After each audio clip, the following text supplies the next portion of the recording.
Hello दोस्तों, कैसे हैं आप सब। आई थिंक आप लोग ठीक होंगे। मेरा नाम है प्रेम वर्मा और आप देख रहे हैं फार्मा एजुकेशंस। आज की वीडियो में हम देखेंगे कि ह्यूमन एनाटॉमी एंड फिजियोलॉजी का जो subject bachelor of pharmacy first semester and diploma in pharmacy first year में है, उसमें जो चैप्टर है ब्लड, उसी में हम आज आगे देखेंगे इंट्रोडक्शन ऑफ द आरबीसी, क्या होता है रेड ब्लड सेल्स, एंड उसके एनाटॉमी के बारे में एंड उसके फिजियोलॉजी के बारे में देखेंगे। ठीक है, चलिए स्टार्ट करते हैं कि आरबीसी का इंट्रोडक्शन क्या होता है। ठीक है, रेड ब्लड सेल्स का जो इंट्रोडक्शन है ये हम आप लोगों को बताते हैं कि क्या होता है।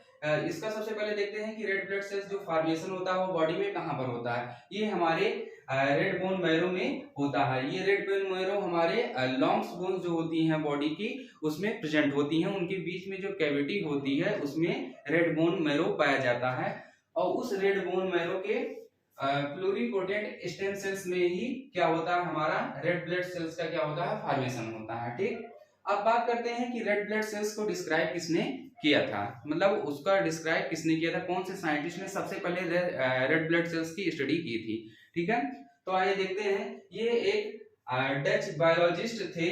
डच मतलब एक कंट्री है जहाँ के एक क्या थे, बायोलॉजिस्ट थे, जिनका नाम था जॉन सुमेरडर नाम के साइंटिस्ट थे, जो जिन्होंने सबसे पहले माइक्रोस्कोप पर एक ब्लड की स्टडी कर रहे थे।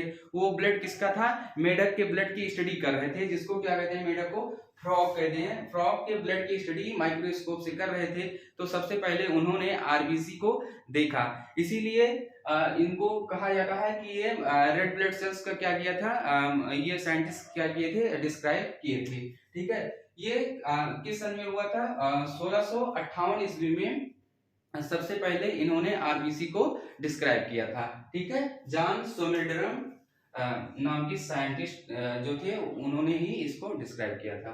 ठीक, आप देखते हैं कि इरिथ्रोसाइट्स क्या होते हैं। इरिथ्रोसाइट्स को ही रेड ब्लड सेल्स कहते हैं। ये दो वर्डों से मिलकर बना होता है। इरिथ्रो का मतलब होता है रेड और साइट्स का मतलब होता है सेल्स। इन्हीं की वजह से, इरिथ्रोसाइट्स की वजह से जो ब्लड का कलर होता है वो रेड कलर का होता है। ठीक है, आइए और आगे देखते हैं।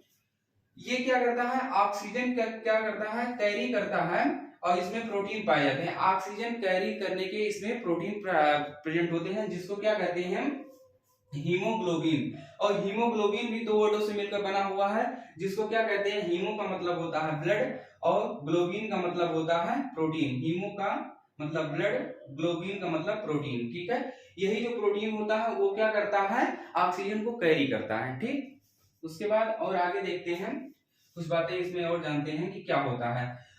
देखते हैं कि 1 drop of blood is about 50 microlitre, मतलब एक बूंद ब्लड जो होता है वो 50 माइक्रोलीटर के बराबर होता है लगभग। आप सोचिए कि एक बूंद ब्लड जो है वो 50 माइक्रोलीटर के बराबर होता है।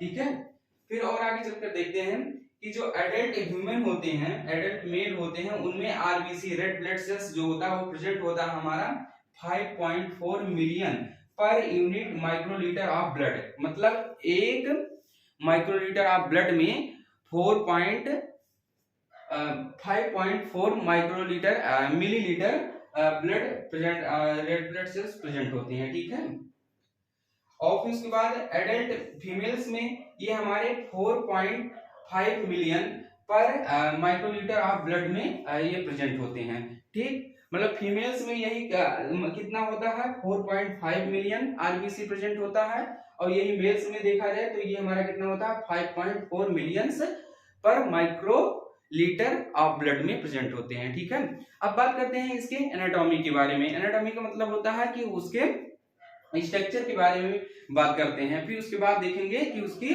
फिजियोलॉजी क्या होती है। ठीक, एनाटॉमी ऑफ द आरबीसी मतलब रेड ब्लड सेल्स के उसके एनाटॉमी के बारे में देखते हैं। ये क्या होता है, ये फ्लेक्सिबल फॉर्म में होते हैं, जिसको और फिर क्या कहते हैं, बाइकॉन के डिस्क के होते हैं। ठीक, और ये इसका नाम एक और है जिसका क्या कहते हैं, ये फ्लैट डिस्क साइज का होता है, बट इट इज नॉट क्या होता है, हॉलो, मतलब ये खोखले तरीके से नहीं होते हैं, बस इनका शेप कैसे होता है, ये इस तरह से कुछ होता है, ऐसे होते हैं, और फिर उसके बाद ऐसे थोड़ा उसके बीच में थोड़ा होल होता है। ठीक है, इसको क्या कहते हैं, बाइकॉन कैप कहते हैं, बाइकॉन कैप डिस्क कहते हैं। ठीक, इसी तरह का उसका शेप होता है, रेड कलर के होते हैं। ठीक। ठीक। इसका जो डायमीटर होता है आरबीसी का वो 7 से 8 माइक्रोमीटर होते हैं। ठीक, इसका जो डायमीटर होता है, ये डायमीटर कितना होता है, वो 7 से 8 माइक्रोमीटर। ठीक, आरबीसी जो सेल्स जो होते हैं, रेड ब्लड सेल्स, ये ना तो डिवाइड होते हैं और ना ही ये रेप्लिकेटेड होते हैं। रेप्लिकेटेड मतलब वो फॉर्म चेंज नहीं करते। ठीक है, ये अदर बॉडी सेल्स की तरह ये क्या करते हैं, ये अपना डिवाइड और रेप्लिकेटेड फॉर्म में नहीं जाते। ठीक, अब इसके बात करते हैं इसके फिजियोलॉजी के बारे में। फिजियोलॉजी का मतलब होता है कि उसके फंक्शन के बारे में देखते हैं। ठीक है, ये इसमें कौन सी प्रॉपर्टी पाई जाती है कि ये ऑक्सीजन को क्या करता है, ट्रांसपोर्ट करता है। ठीक है, ये हमारे ऑक्सीजन को लंग्स से रिसीव करके बॉडी के हर एक ऑर्गन तक पहुंचाता है। कौन, रेड ब्लड सेल्स। ठीक है, फिर देखते हैं जो मैच्योर आरबीसी होता है, रेड ब्लड सेल्स, उसमें क्या होता है, न्यूक्लियस नहीं प्रेजेंट होते हैं और उनके बीच में जो न्यूक्लियस ना होने की वजह से वो क्या होते हैं, उसके इंटरनल में क्या होता है, थोड़ा स्पेस होता है, जहां उस स्पेस पर क्या होता है, ऑक्सीजन क्या होता है हमारा ट्रांसपोर्ट वहां पर ज्यादा मात्रा में हो सकता है, जिसकी वजह से। ठीक है, क्योंकि उसके बीच में क्या होता है, खाली जगह पाई जाती है। जैसे इसमें से न्यूक्लियस निकाल देंगे तो इसमें बीच में स्पेस ज्यादा हो जाएगा, तो ऑक्सीजन ज्यादा मात्रा में इसमें लोड हो सकेगा। ठीक है, फिर आगे चलकर देखते हैं कि इसमें ईच आरबीसी कंटेंट ये 280 मिलियन हीमोग्लोबिन मॉलिक्यूल्स, मतलब 280 मिलियन हीमोग्लोबिन मॉलिक्यूल्स प्रेजेंट होते हैं, किसमें, प्रत्येक आरबीसी सेल्स में। ठीक है, आगे चलकर देखते हैं कि और क्या होता है इसमें। हीमोग्लोबिन ये कंपोज्ड होता है किसके, 4 पॉलीपेप्टाइड चेन से, 4 पॉलीपेप्टाइड चेन से मिलकर बना होता है, जिसमें 2 क्या होते हैं हमारे अल्फा होते हैं और 2 क्या होते हैं, बीटा चेन होते हैं। ठीक है, और आगे देखते हैं कि आयरन जो पोर्शन होता है इसमें, जो आरबीसी का में जो आयरन पोर्शन होता है उसमें एक ग्रुप पाया जाए जो बहुत इंपॉर्टेंट है, जिसको क्या कहते हैं, हेम ग्रुप। और यही हेम ग्रुप से ही क्या होता है, हमारा ऑक्सीजन जाकर बाइंड होता है और ऑक्सीजन बाइंड होने के बाद जो क्या कहता है, ट्रांसपोर्ट होता है किसके थ्रू, हीमोग्लोबिन के थ्रू। ठीक है, मतलब देखिए जो आयरन हमारा, आयरन का जो पोर्शन है हीमोग्लोबिन में, ठीक है, वहीं से क्या हेम ग्रुप उसमें प्रेजेंट होता है, वही हेम ग्रुप क्या करता है, ऑक्सीजन को ट्रांसपोर्ट करने में हेल्प करता है। इसीलिए देखते हैं कि जो ब्लड में आयरन का जो लेवल हाई रहता है तो उसमें क्या होता है, ऑक्सीजन का जो ट्रांसपोर्टेशन होता है बॉडी में, वो बहुत अच्छे से होता है। इसलिए आपके बॉडी में आयरन का लेवल जो है वो हमेशा अच्छा होना चाहिए। ठीक है, तो आज की क्लास में इतना ही। Thank you so much.